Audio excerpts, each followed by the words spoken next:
우리가 1년에 한 번 특별 새벽 기도를 이번 주에 하고 있는데요. 참 새벽 기도 참석하시는 분들은 참 정신이 없는 걸 참 이렇게 느끼게 되는 것 같습니다. 일찍 자야 되고 또 피곤하니까 낮에도 아딸딸하고 또 졸고 그러다가 또 예배 드리러 오고 그래서 참 어쨌든 좀 힘들지만 참 이렇게 예배 아침마다 드리고 또 기도하고 그리고 또 성도들 좀 자주 보고 하니까 참 좋다, 참 은혜스럽다 이런 생각을 하게 됩니다. 이제 우리가 이런 생활을 일주일 이번에 이제 1년에 한 번 정도 이렇게 새벽 기도 하는데 이게 중요한가 하면 우리가 이제 이렇게 천국에 가면 이제 매일 영원히 이제 이렇게 예배를 드립니다. 하나님과 하나님 아버지와 예수 그리스도를 보면서 찬양하고 예배드리고 영원히 그래서 일시적이지만 이번 한 주 동안에 우리가 좀 약간의 어떤 그런 맛을 보지 않았나 그렇게 좀 생각이 됩니다. 그래서 참 이렇게 열심히 이렇게 많이 나오셔서 함께 기도하고 그래서 얼마나 감사한지 모릅니다. 전에 이 스킨스쿠버로 이 바닷속을 들어가 본 분에게 이 바닷속이 어떤지 물어본 적이 있습니다. 그분이 하는 말이 참 좋다고 했습니다. 어떻게 좋냐고 다시 물으니까 말할 수 없이 너무 좋다는 겁니다. 그리고 더 말을 하지 않으신 겁니다. 왜냐하면 이 바닷속의 세계는 땅 위의 세계와 다르기 때문에 어떻게 달리 표현할 길이 없었던 것 같습니다. 사람이 경험하는 것 중에 가장 표현하기 가장 어려운 것이 신앙적인 경험입니다.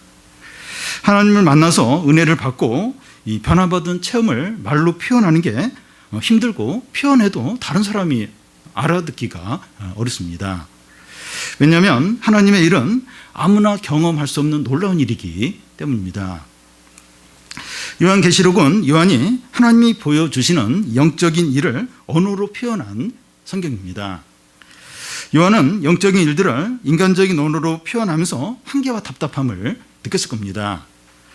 특히 오늘 말씀은 너무나 영광스러운 부분인데 성경에 영광스러운 부분이 많이 있지만 오늘 말씀 너무나 영광스러운 이제 부분인데 요한은 언어의 한계를 절감을 언어가 참 이렇게밖에 안 되나 하면서 절감을 느꼈을 겁니다.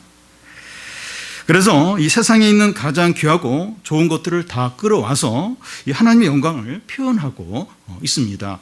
요한은 어떻게 하면 제일 아름답고 제일 영광스럽고 제일 좋은 게 뭔가 그걸 막 생각해서 그걸 다 끌어와서 어떻게든지 하나님의 영광을 표현하려고 하고 있습니다.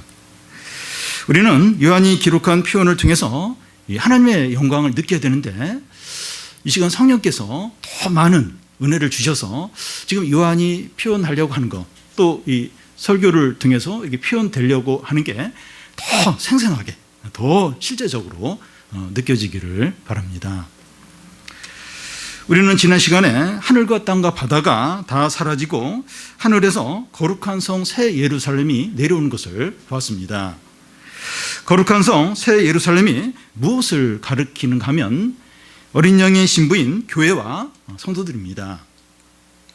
오늘 말씀은 거룩한 성 예루살렘이 얼마나 아름답고 영광스러운가 하는 것을 집중 조명을 하게 됩니다. 결혼식에서 주인공이 이제 신부죠. 그래서 이 비디오 카메라가 신부만 집중해서 이렇게 막 촬영하는 것과 같습니다. 먼저 새 예루살렘의 영광입니다. 9절에서 11절까지 한 절씩 교대로 읽겠습니다.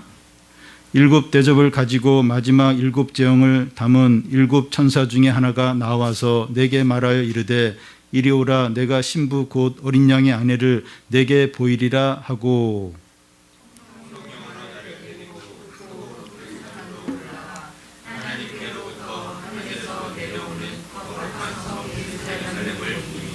하나님의 영광이 있어 그 성에 빛이 지극히 귀한 보석 같고 벽옥과 수정같이 맑더라. 7 대접 재앙을 일으켰던 그 7 천사가 다시 등장하여 요한에게 말합니다. 이리 와서 신부 곧 어린 양의 아내를 보라는 겁니다. 성경이 요한을 크고 높은 산에 데리고 가는데 요한은 그곳에서 하늘에서 하나님으로부터 내려오는 거룩한 성 새 예루살렘을 이제 봅니다. 새 예루살렘이 하늘에서 하나님으로부터 내려온다고 하는 것은 교회와 성도들은 하나님을 통해서 만들어진다는 것을 의미합니다. 하나님의 은혜와 능력과 구원을 통해서 교회와 성도가 생깁니다. 어떤 사람이 이제 성도가 이제 된다고 할 때 자신의 능력과 노력으로 되는 것이 아니라 하나님의 은혜로 됩니다. 교회가 교회다워지는 것도 구성원들의 재능과 어떤 실력으로 이렇게 되는 것이 아니라 하나님의 은혜로 됩니다. 그래서 바울은 내가 나 된 것은 하나님의 은혜다 이런 고백을 했습니다. 바울이 얼마나 뛰어납니까? 얼마나 지적입니까? 얼마나 열정이 있어요. 근데 그걸로 된 게 아니라 하나님의 은혜다. 내가 나 된 것은 하나님의 은혜다. 이렇게 고백했습니다. 교회가 교회다워지고 성도가 성도다워지는 것은 다른 것으로 되는 것이 아니라 말씀과 성령으로 됩니다. 하나님으로부터 다시 태어나야 되고 하나님으로부터 계속 공급을 받아야 교회가 교회다워지고 성도가 성도다워집니다. 요한이 하늘에서 내려오는 거룩한 성 예루살렘을 이제 보았는데 그 모습이 어떠합니까? 하나님의 영광을 보는 겁니다. 그 성의 빛이 지극히 귀한 보석 같다는 겁니다. 어떤 보석인가 하면 벼국과 수정을 말하는데 이 벼국은 앞에서 그 요한계시록 4장 3절에 보면 보좌에 앉으신 이를 가리키는데 이 벼국을 표현했어요. 그래서 이 벼국이라고 하는 것은 하나님의 모습을 가리킵니다. 요한이 하늘에서 내려오는 거룩한 성 예루살렘을 이제 바라보는데 하나님의 모습 곧 하나님의 영광을 보는 겁니다.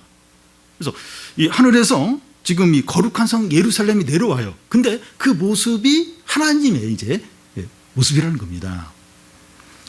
그 모습이 지극히 귀한 보석 같다는 겁니다. 그 모습이 어떻길래 어떻게 표현을 해야 하는지 달리 표현할 길이 없어서 이 세상에서 가장 귀하고 아름다운 보석을 비유를 하고 있습니다. 가장 아름다운 보석이 뭘까? 벼국, 또 수정. 우리는 벼국이 잘 모르겠어요. 근데 가장 아름다운 어떤 보석에 지금 비유를 하고 있습니다. 그 보석이 어떤 보석이더라도 하나님의 영광에는 훨씬 미치지 못해요. 지금 표현을 하는데 뭘 갖다 지금 막 보석으로 이제 비유를 하는데 그 하나님의 영광과는 사실 훨씬 이제 미치지 못하는 겁니다. 근데 달리 표현을 이제 할 길이 없는 겁니다. 마지막 날 교회와 성도들의 모습이 이렇게 영광스럽고 존귀하고 아름답다는 겁니다. 이 세상의 최고의 보석, 최고의 아름다운 그걸로도 이렇게 표현이 안 되는 그 정도로 아름답고 영광스럽다는 겁니다. 마지막 날 이 교회와 성도들의 상태는 티나 흠없는 완전한 상태로 하나님의 영광이 충만합니다. 그러니까 하늘에서 거룩한 성 새 예루살렘 이게 교회예요. 교회고 이제 마지막 날 성도들의 모습인데 이게 너무 주름 잡힌 거나 티가 없고 하나님의 영광이 충만한 그래서 그걸 보는데 하나님의 모습을 보는 것 같은 이제 그 정도로 이 마지막 날 교회와 성도의 모습이 그렇게 영광스럽고 또 완전하고 너무나도 존귀하다는 겁니다. 그런데 오늘 이 세상에서 교회와 성도의 모습은 어떻습니까? 마지막 날 이제 교회 성도들은 이제 그런 모습인데 오늘날 지금 교회와 성도들은 어떻습니까? 문제가 있고 부족하고 약합니다. 하나님의 영광보다는 흠들이 더 잘 보여요. 교회의 흠, 성도의 흠, 결점 이런 건 너무나 잘 보입니다. 영광은 잘 안 보여요. 오히려 결점과 문제만 훨씬 더 잘 보입니다.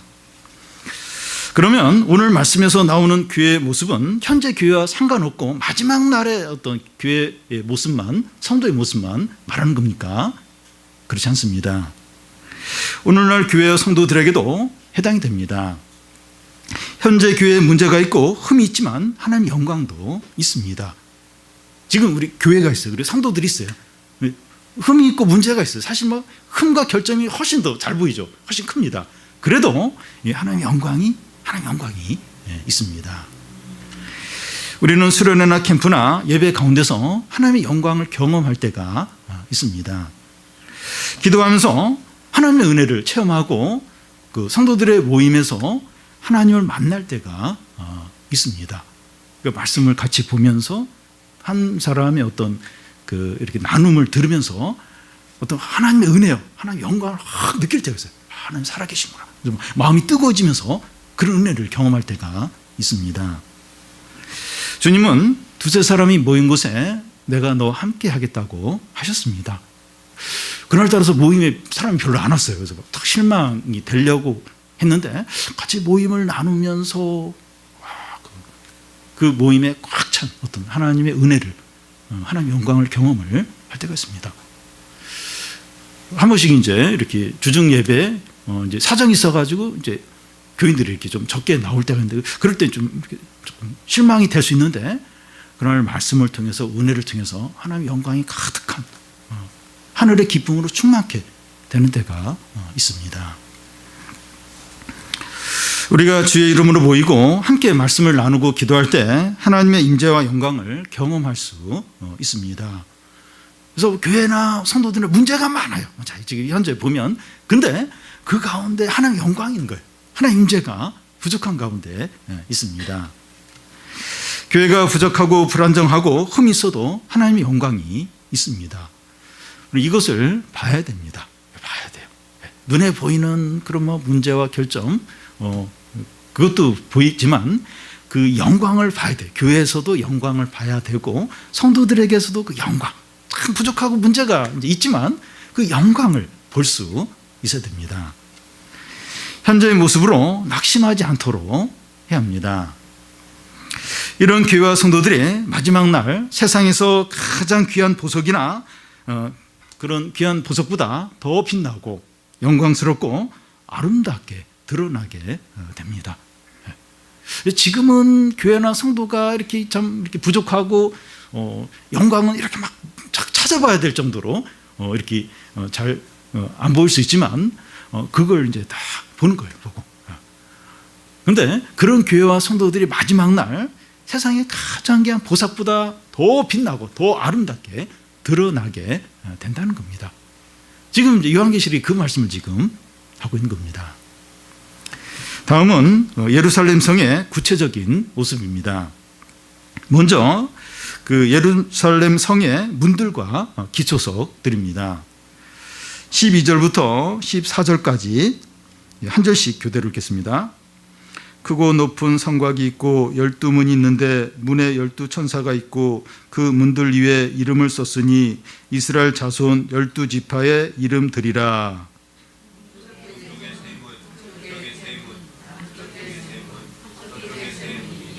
그 성의 성곽에는 12기초석이 있고 그 위에는 어린 양의 12사도의 이름이 있더라. 예.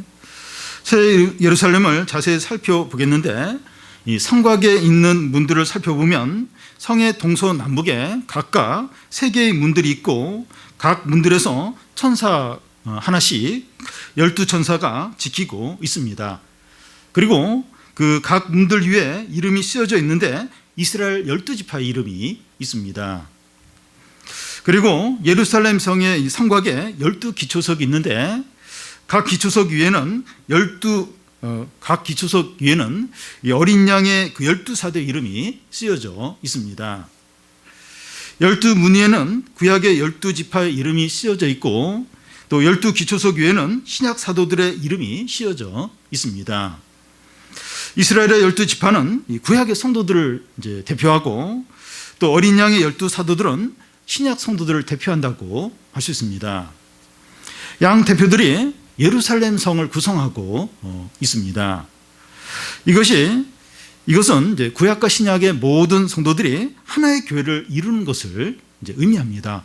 그러니까 문들 위에 이스라엘 12지파의 이름, 또 12개의 기초석 위에 어린 양의 사도들 12사도의 이름, 이렇게 이제 그 예루살렘 성이 구성이 되어 있는 겁니다.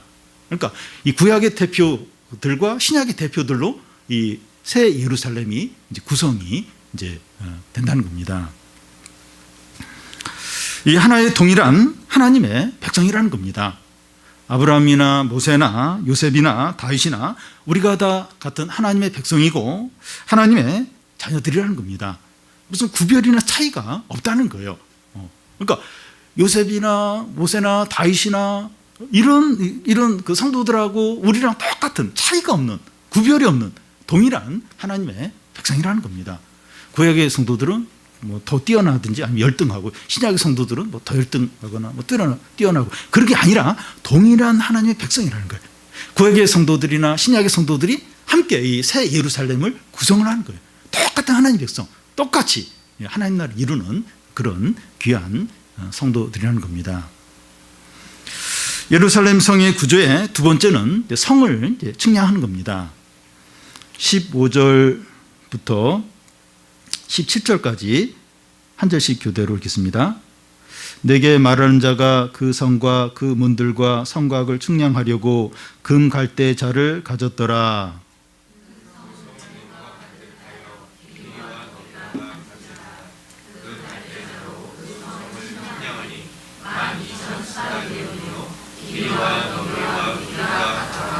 그 성곽을 측량하며 144 규빗이니 사람의 측량 곧 천사의 측량이라.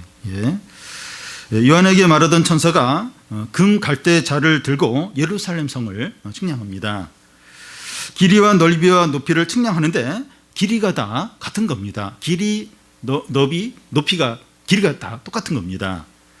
길이가 얼마나 되는가 하면 12,000 스타디온이라는 겁니다. 이 킬로미터로 바꾸면 2,000 킬로미터입니다.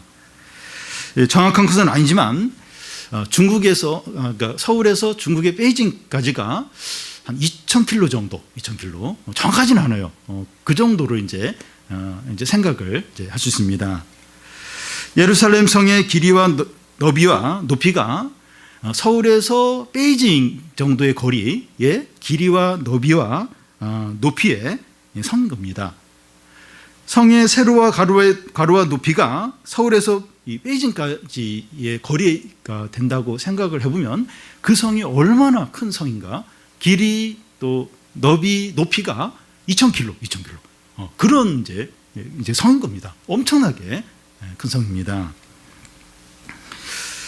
예루살렘 성은 이런 엄청난 크기의 주사위 모양의 정육면체입니다.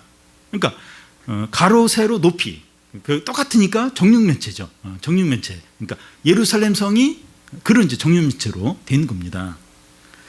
성곽의 두께가 나오는데 144 큐빗. 이거 미터로 환산하면 70m입니다. 그러니까 새 예루살렘의 성벽의 두께가 70m예요. 그리고 가로 세로 높이가 2,000킬로입니다. 그 성이 얼마나 거대하고 얼마나 견고한가 하는 것을 생각을 할 수 있습니다. 정육면체의 모양을 어디서 또 볼 수 있습니까? 그 성전에 있는 지성소가 정육면체로 되어 있습니다. 지성소는 하나님이 계신 곳으로 대제사장이 1년에 한 번 피를 들고 한 번 딱 들어갈 수 있는 곳입니다.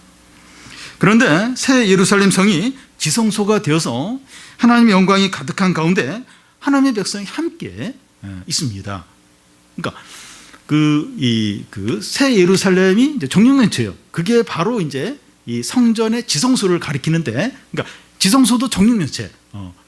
그러니까 새 예루살렘에 하나님의 영광이 가득한데 그곳에 하나님의 백성이 함께 그 안에 이제 들어가게 된다는 겁니다. 그러니까 지성소는 대제사장 1년에 한 번 딱 피를 들고 들어갈 수 있는 그런 곳이에요. 그런데 그 지성소를 상징하는 새 예루살렘, 새 예루살렘에는 하나님의 백성들이 다 들어가는 거예요. 다 들어가가지고 그곳에 이제 함께 지내는 겁니다. 이 구약시대에는 지성소에 대제사장 외에는 아무도 들어가지 못하고 대제사장 아닌 사람이 들어가면 즉사 바로 죽게 되는데, 이제는 모든 하나님의 백성이 하나님의 영광 가운데 함께 있는 겁니다. 이 고대에는 성이 튼튼하면 외부에서 함부로 그 성을 공격하지 못했습니다. 새 예루살렘 성은 너무나 견고하고 튼튼하기 때문에 그 성에 들어가시면 너무나 안전한 거예요. 너무나 두께가 70m, 가로 세로 높이가 2,000킬로인 그 성 안에 다 들어가는 거예요. 누가 그 성을 이렇게 부수고 들어와서 해치겠습니까? 너무나 안전하죠. 너무나도 견고합니다.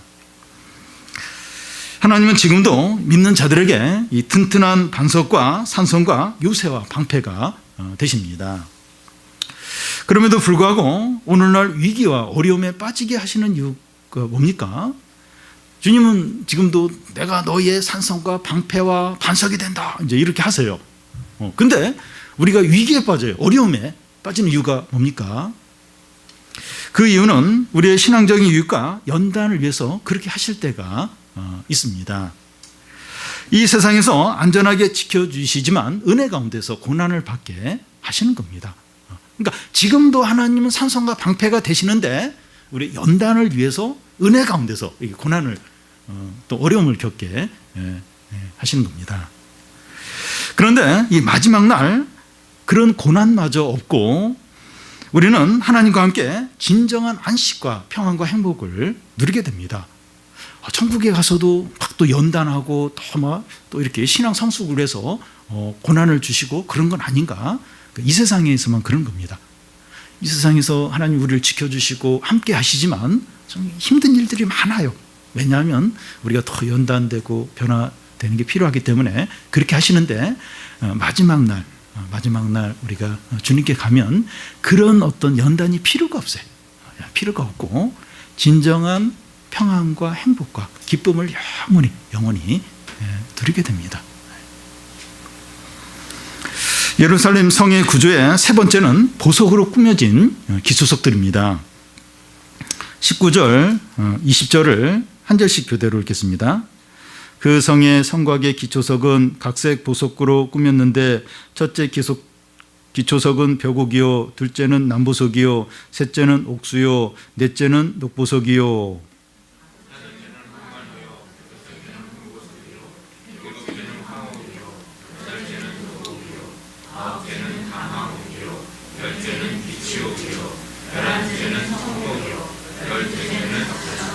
네, 여러분 우리가 알고 있는 보석을 한번 이야기를 한번 해보겠는데요. 우리가 알고 있는 보석이 뭐가 있죠? 진주, 다이아몬드, 금, 은, 루비, 이런 것들이 이제 전부입니다. 여기 성경에 나오는 보석들은 우리가 잘 모르는 것들이지만 그 당시에 최고로 비싸고 최고로 그 가치 있고 최고로 아름다운 그런 이제 보석들입니다. 예루살렘 성벽에 12개의 이제 기초석들이 있는데 12개의 기초석들이 각각 12개의 보석으로 꾸며져 있습니다.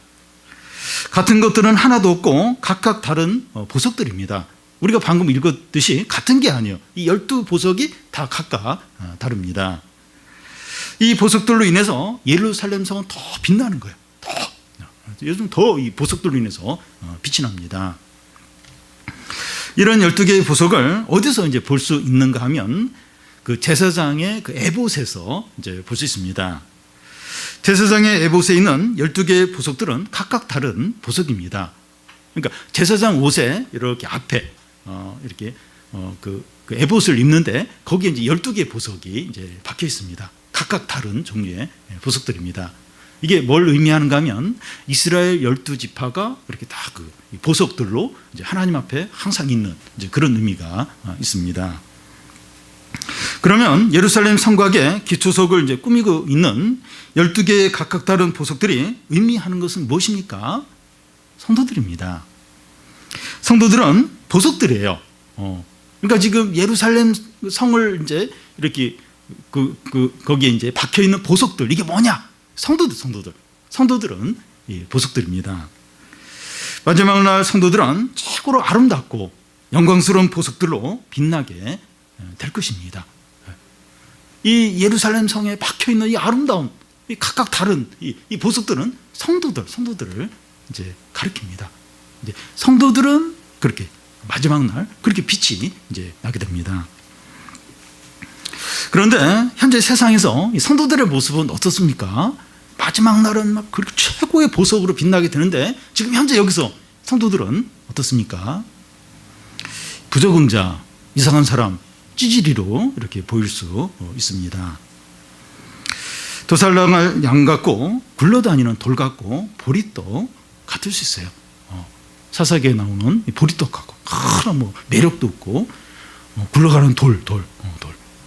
그리고 뭐 도살당할 양처럼 여기서 치이고 저기서 치이고 여기서 막 무시당하고 그럴 수 있습니다. 세상은 철저하게 성적과 스펙과 외모와 또 연봉과 직업으로 평가를 하는데 우리는 그런 게 별로 없어요. 그런 거에 목숨을 안 거니까 한만 해도 그런 게 좀 부족합니다. 우리는 신앙을 가장 중요하게 여기는데 세상에서는 신앙을 알아주지 않아요. 신앙. 내가 이렇게 캠프에서 이렇게 몇 년간 자원봉사하고 이렇게 더 이렇게 교회 주일날 교회에서 봉사하고 열심히 신앙생활하고 그게 뭐 그렇게 도움이 안 돼요. 그 신앙을 세상에서 안 알아줍니다.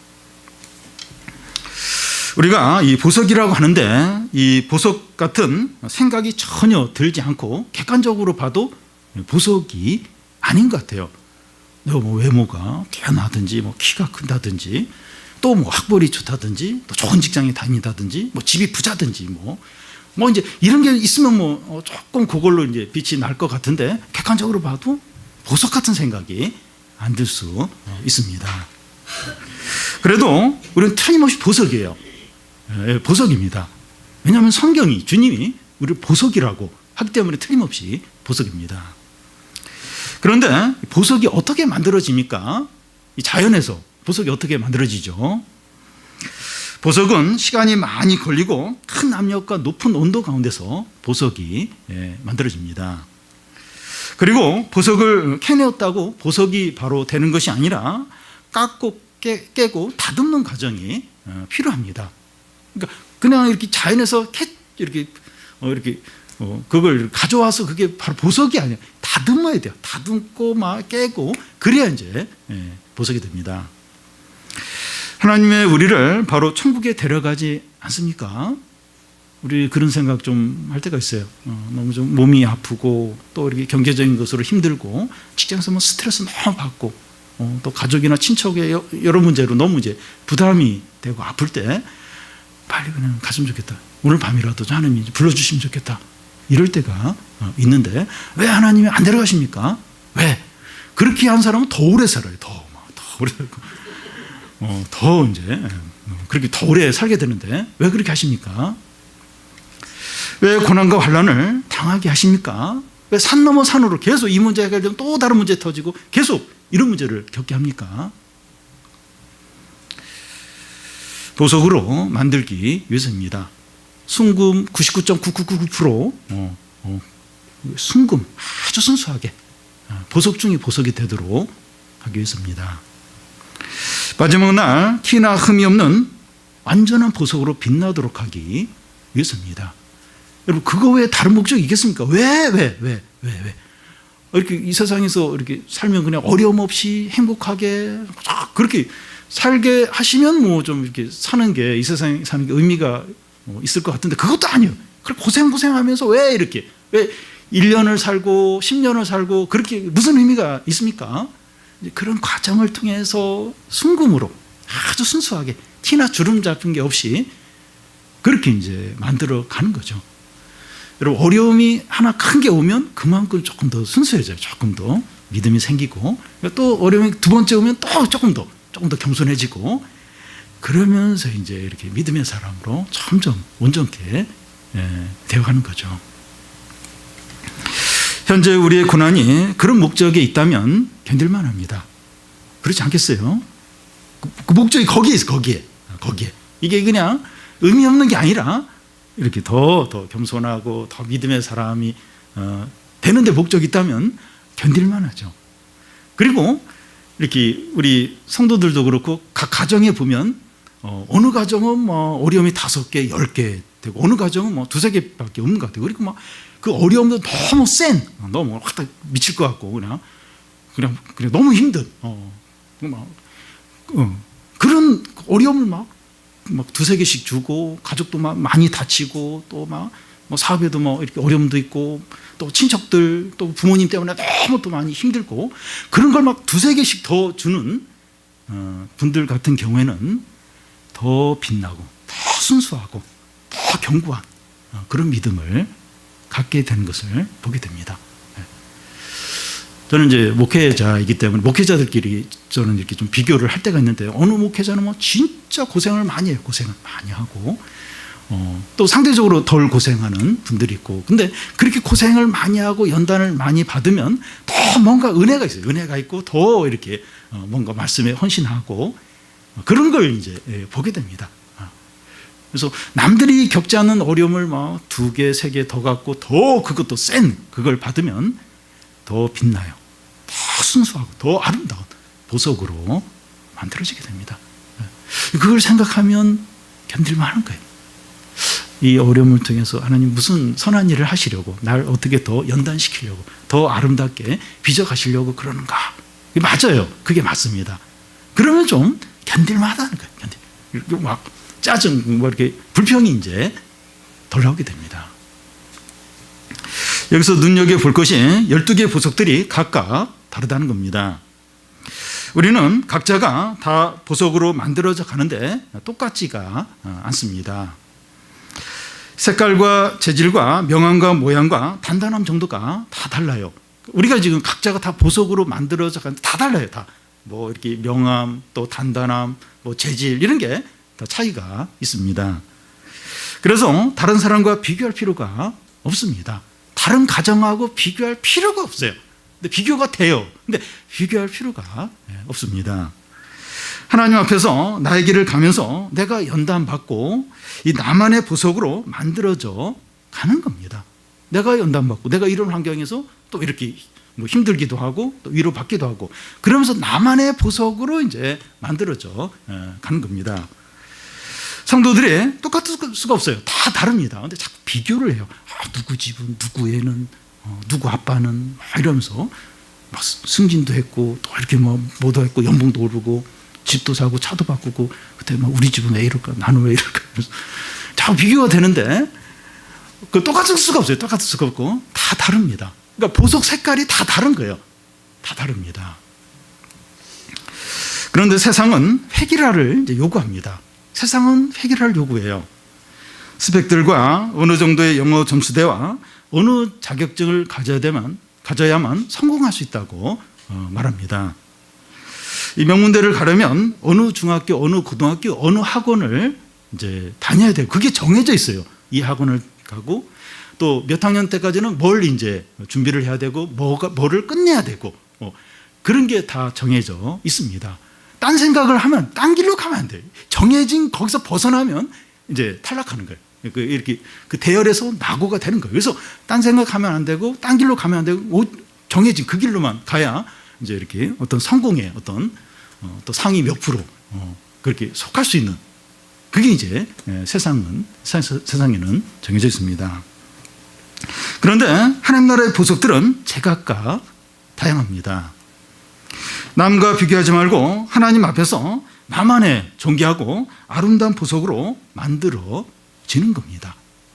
그러니까 어떻게 보면 막 하나님 나라에서 이렇게 우리가 만들어져 가는 과정은 실패하는 것 같아요. 실패하는 것 같고 막 엉망인 것 같고 아무것도 안 될 것 같아요. 그러니까 이 하나님 나라의 보석이 만들어져 가는 과정은 다 다른 거예요. 획일화가 안 돼 있는 거예요. 그래서 막 불안할 수 있는데 나만의 보석으로 최고의 보석으로 만들어져 가는 것이죠. 원나미의 보석으로 누구누구의 보석으로 지금 만들어져 가고 있는 겁니다. 마지막 날 나만의 최고의 보석으로 빛날 것을 기대하시기를 바랍니다. 지금은 안 보여요. 잘 안 보일 수 있어요. 지금은 자꾸 결과 대학에 들어갔냐 못 들어갔냐, 어느 대학 들어갔냐, 점수가 지금 취직했냐 못했느냐, 또 뭐 연봉이 얼마냐, 지금 몇 평에 사냐, 무슨 차 타냐, 외모가 어떠냐, 이제 그런 걸로만 이제 자꾸 이렇게 보려고 하니까 이게 보석이 안 보이죠. 보석이 잘 안 드러나는데 지금 계속해서 이렇게 우리 각자 이 고유한, 그러니까 온 우주 가운데 하나밖에 없는 최고의 보석으로 만들어져 가고 있는 겁니다. 지금은 드러나지 않는데 시간이 지나면서 조금씩 보여요. 안 보이는 것 같은데 조금씩 이렇게 뭔가 외적인 그런 그게 이렇게 좀 틈이 생기면서 그 안에 있는 보석이 보입니다. 저는 그게 좀 보여요. 우리 교우들의 보석이 보입니다. 그게 참 아름다운, 본인은 그걸 잘 모를 수 있는데 지금 보석으로 만들어져 가는 그게 보이고 그걸 볼 때마다 얼마나 기쁜지 몰라요. 얼마나 감사한지 모릅니다. 근데 마지막 날 최고의 보석, 지금 우리가 성경에서 읽은 대로 뭐 엄청난 그 보석, 빛나는 보석, 그런 보석으로 나만의 보석, 해기품이 아니에요. 공장에서 찍어낸 것처럼 이렇게 주기풍기에 다 똑같아요. 무슨 색깔 이렇게 이런 주황색 같은 보석으로, 그런 게 아니에요. 다 달라요. 다 나만의 최고의 보석으로 이제 빛나는 거죠. 그걸 이제 기대를 해야 됩니다. 그 최고의 비석으로 영원히 이제 빛나는 거예요. 우리가 그 기대를 가져야 됩니다. 마지막으로 새 예루살렘 성 안에 없는 거예요. 새 예루살렘 성에 없는 게 있어요. 없는 게 여러 가지가 있습니다. 첫 번째는 성전이 없습니다. 22절에 보면 성 안에서 내가 성전을 보지 못하였으나 이는 주 하나님 곧 전능하신 이와 및 어린 양이 그 성전이심이라. 새 예루살렘 성 안에는 성전이 없습니다. 왜냐하면 하나님과 어린 양이 성전이시기 때문입니다. 성전의 역할은 이제 이스라엘 백성이 이제 하나님과 만나는 장소가 이제 성전입니다. 그런데 그때는 하나님과 예수 그리스도가 성도들과 함께 있는 겁니다. 그래서 성도들이 하나님과 예수님을 직접 보고 대화하고 교제를 하게 됩니다. 지금 우리가 서로 마주보면서 이렇게 그 대화를 하는 것처럼 우리가 하나님과 예수 그리스도를 직접 마주 대하게 됩니다. 성전이 필요가 없어요. 그러니까 성전은 이스라엘 백성이 하나님과 만나는 그런 장소인데, 그때는 우리가 주님 앞에 그곳에 가게 되면 하나님과 예수 그리스도와 직접 마주 대하면서 얘기를 해요. 교제를 해요. 함께 영원히 살게 됩니다. 그래서 성전이 필요가 없어요. 우리가 하나님 아버지와 예수를 직접 보는 눈으로, 그러니까 우리 옆에서 같이 이렇게 보고 이야기하는 것처럼, 또 가족이 함께 이렇게 한 집에서 살고 또 뭐 이렇게 이야기도 하고 또 뭐 접촉도 하고 또 뭐 안아주기도 하고, 그런 것처럼 하나님 아버지와 예수 그리스도를 직접 보면서 교제하면서 이야기를 나누면서 함께 영원히 살게 됩니다. 그래서 그 성전이 없어요. 성전이. 하나님과 예수를 직접 보니까 우리가 그렇게 영원히 하나님과 예수 그리스도와 사는 겁니다. 두 번째로 없는 것은 해와 달이 없습니다. 23절을 보면 그 성은 해와 달의 비침이 쓸데없으니 이는 하나님의 영광이 비치고 어린 양이 그 등불이 되심이라. 해와 달은 빛을 내도록 만들어진 발광체입니다. 그런데 그때는 빛의 근원이신 하나님과 예수 그리스도가 성도들과 함께 있습니다. 그래서 더 이상 해와 달이 필요가 없습니다. 그러니까 해와 달은 빛을 내는 발광체죠. 지금 이 전등도 빛을 내는 어떤 그런 도구죠. 근데 그때에는 이 천국에 가서는 해와 달이 필요가 없어요. 왜냐하면 예수 그리스도 하나님이 함께 있는데 이분들이 빛의 근원이기 때문에 이 해와 달, 전등이 필요가 없는 겁니다. 성도는 이 태양빛으로 사는 자가 아니라 하나님의 빛으로 사는 자들입니다. 그러니까 이 세상 사람들은 이 빛이 있어야 돼, 빛이 있어야 되는데, 우리는 이런 이 태양빛으로 사는 자들이 아니라 하나님의 빛으로 사는 자들입니다. 우리가 하나님의 빛 가운데 살 때 실족하거나 망하지 않습니다. 하나님의 빛 가운데 사는 것이 어떻게 사는 것입니까? 말씀과 성령의 인도대로 사는 것입니다. 우리는 이 땅에서부터 하나님의 빛 가운데 사는 자들이에요. 이 태양빛, 이 밝아야만 뭐 할 수 있고, 이렇게 이 태양빛이 이제 이제 사라지면 이제 뭘 못하고, 이런 태양빛으로 사는 자들이 아니라 하나님의 빛으로 사는 자들이에요. 이 말씀과 성령으로 사는 자들이 이제 우리들입니다. 이 세 번째는 밤이 이제 없습니다. 25절을 보면 낮에 성문들을 도무지 닫지 아니하리니 거기에는 밤이 없음이라. 여기서 밤은 고통과 불의와 죽음과 죄악을 가리킵니다. 보통 성문은 이 밤에 닫는데 밤이 없고 항상 낮이니까 이 성문을 계속 열어놓고 있습니다. 그러니까 예루살렘 성의 성문을 항상 열어놓고 있는.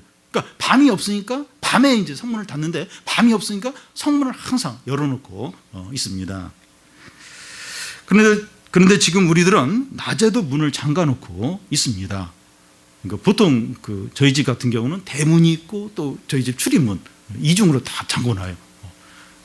그리고 아파트 같은 집은 이제 자물쇠도 있고 또 이제 위에도 있고 또 어떤 집은 뭐 방에도 또 이렇게 안방 뒤에서 안에서 또 잠궈놓는 것도 있고 그러니까 낮에도 다 문을 잠가놓고 있습니다. 왜냐하면 밤이 있기 때문이죠. 낮인데도 다 문을 닫아놔야 돼요. 밤이 있어요. 밤이 이 세상 가운데는 밤이 있기 때문입니다. 우리 사회 곳곳에 거짓과 불의와 죄악과 불법과 죽음이 가득합니다. 낮인데도 햇빛이 비추고 또 전등이 밝게 있는데도 다 이렇게 문을 닫아야 돼요. 다 조심을 해야 돼요. 왜냐하면 도둑질 또 강도 또 온갖 죄악들이 계속해서 이 세상 가운데는 있기 때문입니다. 영적인 밤이 없어야 됩니다. 영적인 밤이 없어야 됩니다. 천국은 밤이 없는 영원한 하루라고 할 수가 있습니다. 밤이 없어요. 이 천국에 가면 밤이 없어요. 어두운 구석이 하나도 없습니다. 천국에는 위기나 고통이나 죽음이나 제약이 없고 진정한 안정과 평화와 행복과 안식이 가득합니다. 고통과 죽음과 불의와 이런 게 없어요. 진정한 평화와 안식과 기쁨이 영원히 가득합니다. 빛으로 가득한 이게 이 안식과 평화와 기쁨으로 이제 가득한 것을 이제 상징합니다. 우리에게 예비된 곳이 이런 곳입니다. 우리에게 예비된 곳이 이런 곳이에요. 천국 모르겠고 여기서나 좀 이렇게 돈 벌고 좀 편안하게 살았으면 좋겠다. 근데 이 세상은 아무리 돈이 있어도 밤이 있어요. 화난데도 밤이다 밤. 막 누가 빼앗으려고 하고 미워하고 또 이렇게 이렇게 폭행과 살인과 불의와 밤은 행복하지가 않아요. 불안합니다. 그래서 거기를 우리가 소망하는 거죠. 밤이 없는 영원한 하루, 영원한 빛. 이 평안과 기쁨과 영광과 행복이 영원한 우리가 가려고 하는 우리에게 예비된 곳이 이제 그런 곳입니다. 네 번째는 악한 자가 없습니다. 27절을 보면 무엇이든지 속된 것이나 가증한 일 또는 거짓말하는 자는 결코 그리로 들어가지 못하되 오직 어린 양의 생명책에 기록된 자들만 들어가리라. 대학이나 기업 입사 시험을 편법으로 이제 이렇게 합격한 사람들이 있습니다. 이렇게 막 아는 사람 통해서 또 막 이렇게 정답을 알려주고 이래가지고 지금 막 직장 들어가기도 어려운데 그래서 막 편법으로 들어갔다가 뒤늦게 이게 밝혀져서 쫓겨나기도 하고 그러니까 세상에서는 대학이나 이런 기업을 편법으로 합격하는 경우가 있습니다.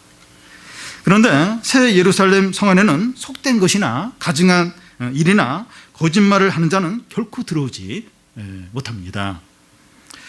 천국에는 어떤 거짓된 자나 죄인은 없습니다. 죄인 아무도 없어요. 거짓된 자 아무도 없어요. 이렇게 막 속이는 가증한 자 아무도 없습니다. 왜냐하면 하나님의 눈을 속일 수가 없어요. 이 세상에서는 사람을 이렇게 속여요. 이렇게 막 이렇게 부정행위나 편법이나 이게 아무리 철저히 한다고 해도 그게 막 통합니다. 왜냐하면 사람이 이걸 감시를 하니까. 근데 천국은 하나님이 감시를 해요. 하나님이 다 그걸 판단하십니다. 하나님의 눈을 아무도 속일 수 없습니다. 오직 어린 양의 생명책에 기록된 자들만 들어올 수 있습니다. 어린 양의 생명책에 기록이 돼 있어요. 사람들의 이름이 기록이 돼 그 사람만 이제 이 천국에 이 새 예루살렘에 들어갈 수 있습니다. 그래서 우리는 신앙생활을 적당히 대강하지 않도록 해야 됩니다. 대학이 어렵다고 하는데 이렇게 대강 설렁설렁 했는데 들어갔어요. 또 이렇게 회사 취직도 어렵다고 이렇게 했는데 들어갔어요. 이게 다 되는가 보다. 천국도 이렇게 그냥 이렇게 설렁설렁해서 설렁설렁 안 돼요. 천국은 적당히 대강 안 됩니다. 왜냐하면 하나님이 다 평가를 하세요. 하나님이 판단을 하세요. 어떻게 하나님의 눈을 이렇게 속일 수 있겠습니까? 안 돼요. 그래서 우리가 뭐 신앙생활 안 하면 모르는데 신앙생활을 한다면 적당히 대강이 안 돼요. 그런 생각을 하지 않아야 됩니다. 자기를 부인하고 자기 십자가를 지고 나를 쫓을지니라. 주님의 제자가 되려면 그렇게 해야 된다는 겁니다. 근데 적당히 대강 이렇게 거짓말도 서설하면서 이렇게 사람들 이렇게 눈도 속이면서, 물론 이제 우리가 전혀 그런 게 없을 수는 없어요. 이게 죄인이기 때문에. 근데 이렇게 그게 습관화가 되고 그걸 일상적인 것으로 이렇게 해서는 들어갈 수 없다는 거예요. 하나님은 그런 분이 아니세요. 하나님은 거룩하고 의로우시고 질투하는 하나님이시고 불꽃 같은 눈으로 만물을 다 보시는 그런 분이시죠. 근데 지금은 내가 이렇게 적당히 하지만 내가 다음에는 이제 신앙생활 잘하겠다, 그렇게 해도 안 돼요. 왜냐하면 언제 주님이 오실지 모릅니다. 언제 주님이 오실지 모르고, 그리고 지금 내가 여기서 어떻게 신앙생활을 하느냐, 이게 영원한 그 운명을 결정을 합니다. 나중에 그 나이 들어서 죽기 전에 그때 회개하고 신앙생활 확실하게 해서 확실하게 천국에 들어가야지, 안 통해요. 그러기 전에 이제 주님이 불러가실 수도 있습니다. 그래서 지금 여기서 좀 딱 결단하고 죄를 버리고 하나님께 돌아오고 그렇게 해야 됩니다. 오늘 밤에 주님 앞에 설 수도 있는데 내가 그때 어떻게 섰을까? 이제 그렇게 준비를 해야 이제 이런 사람이 그 하나님 나라에 들어가는 것이지, 이렇게 세상에서처럼 설렁설렁 대강대강 이렇게 뭐 눈속임 안 돼요. 진짜 안 됩니다. 여기 나와 있듯이 가증한 자, 뭐 죄악된 자, 죄인들, 거짓된 자 전혀 못 들어가요. 전혀 못 들어가요. 그 어린 양의 생명책에 기록된 자만 들어간다고 되어 있습니다. 여러분, 제일 분한 사람이 뭔가 하면 평생 교회를 다니고 봉사도 하고 예수님 믿는다고 했는데 못 들어가는 거예요. 생명책 그 일이 없는 겁니다.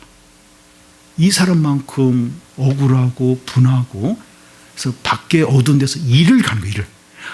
내가 그렇지 않았으면 시큰 놀고 시큰 뭐 죄짓고 시큰 하다가 그냥 지옥에 가는 건데 교회 다닌다고 그러지도 못하고, 너무 화가 나요. 너무 억울한 거예요.